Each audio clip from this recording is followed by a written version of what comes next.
Hello guys, welcome back to my channel YT Pancham. বন্ধু, তোমরা কেমন আছো? আশা করি ভালো আছো। এখন আমরা গাড়ি খালি করতে যাব। দেখতে পাচ্ছ গাড়িগুলো দাঁড়িয়ে আছে এবং যে বালিগুলো নিয়ে আসা হয়েছে, এটা হচ্ছে বালির গাড়ি। বালিগুলো নিয়ে আসা হয়েছে। বালিগুলো একটু হাইটে কম আছে, নিয়ে বালিগুলো কেটে কেটে সাইজ করা হচ্ছে। এবং গাড়ির উপরে 3জন আছে, বালিগুলো কাটছে। কীভাবে কাটছে দেখো, এই তো সাইজ করছে। বাড়িটা কম ছিল, কেটে ফাঁপিয়ে একটু উঁচু করে দিচ্ছে, কারণ যেখানে খালি করতে যাব ওখানে রড মেপে বালিগুলো মাপা হয়। সেই হিসেবে বালির পয়সা রেট চুকানো হয়। ওই যে সামনে দুটো গাড়ি আছে, ওই সামনের গাড়িটা আমি খালি করি। আর এই যে এখন দেখো এইখানে যে দাঁড়িয়ে আছে, এই দাদুটার আমি খালি করি। এখন যাচ্ছি এই তো খালি পয়েন্টে, যেখানে গাড়ি খালি হবে। যেতে যেতে দেখো সুন্দর, কি সুন্দর দৃশ্যটা।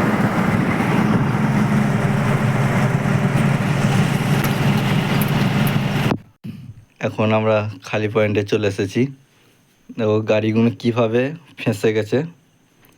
যেখানে গাড়ি বা খালি হবে সেখানে ঢুকতে পারেনি, ফেঁসে গেছে। ওই যে যেখানে পাচ্ছে খালি করে দিচ্ছে।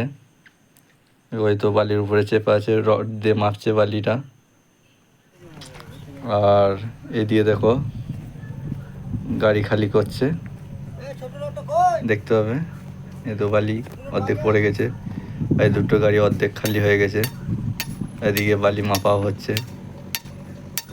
এখানে মিনিমাম 11টা মতো গাড়ি এসেছি অনেক সকালেই, যেহেতু ভোর 4টের সময় এসেছি। এখন বেলা 10টা বাজছে, এখনও পেটে কিছু পড়েনি। এরকম দেখতে পাচ্ছ, এখন গাড়ি খালি হয়ে গেছে। এই চালান নেওয়ার জন্য এখন বসে আছে। যেহেতু এই যে গাড়িটা খালি হয়ে গেছে, এখন বসে আছি গাড়ির উপরে। যেহেতু তখন বললাম পেটে কিছু পড়েনি। এখন খালি হবার পর প্রায় বেলা 1টা বাজছে, এখন গাড়ি যাচ্ছে। আর প্রায় বাড়ি যেতে 2টো বেজে যাবে। কোন ভোর 4টে বেরোচ্ছি, এখনও পেটে কিছু পড়েনি, খিদে মরে যাচ্ছি বন্ধুরা। এখন বাড়ি যাচ্ছি। আর যেহেতু কিছু বললাম না, যদি কিছু ভুল বলে থাকি ক্ষমা করে দেবে। চ্যানেলটা শেয়ার করবে, লাইক করবে, কমেন্ট করবে, সাবস্ক্রাইব করবে। ঠিক আছে বন্ধু, এখন ভিডিওটা দেখতে থাকো এবং পরের ভিডিওর জন্যে অপেক্ষা করো। ছোটোখাটো ভিডিও আপলোড দেবো, আমার শর্ট ভিডিও দেখবে, লাইক করবে, শেয়ার করবে, কমেন্ট করবে। Tata, bye bye. ঠিক আছে বন্ধু, ওকে।